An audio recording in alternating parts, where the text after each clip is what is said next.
வணக்கம். ராதாகிருஷ்ணன் ஃபார்ம்ஸ்க்கு உங்களை நான் வருகன்னு வரவேற்கிறேன். மாடுக வியாபாரிட்டு வாங்குகிற மாடு பார்த்திங்கன்னா அதிகமாக கொம்பெடுத்து வரும். அது நிறையா மாடுகளை பார்த்துருப்பீங்க.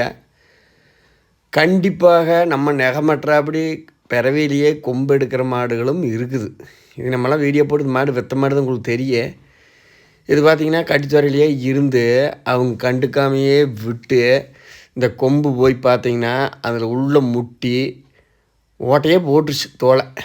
இதை நம்ம கொம்பெடுக்காமல் விட்டோம்னா மழை காலத்தில் அப்படியே தண்ணி போய் அந்த ஓட்டையில் அப்படியே சேமிச்சுதுன்னா உங்களுக்கு அப்படியே சீ வச்சுக்கு மண்டைக்குள்ளே சீ வச்சு என்னன்னு பாருங்க. ஏன்னா கொம்பு இயற்கையிலேயே எடுக்கிற மாடுகளும் இருக்குது. அதுக்காக சொல்கிறேன். நிறையா பேர் என்ன கருத்து நினைக்கிறாங்கன்னா கொம்பு எடுத்தால் வயசு குறைக்க எடுக்கிறாங்க அப்படின்னு ஒரு தரப்பு இருக்குது. அது 100க்கு ஒரு 50% 60% உண்மை. அது இல்லைங்கன்னு நான் சொல்ல வரலைங்க.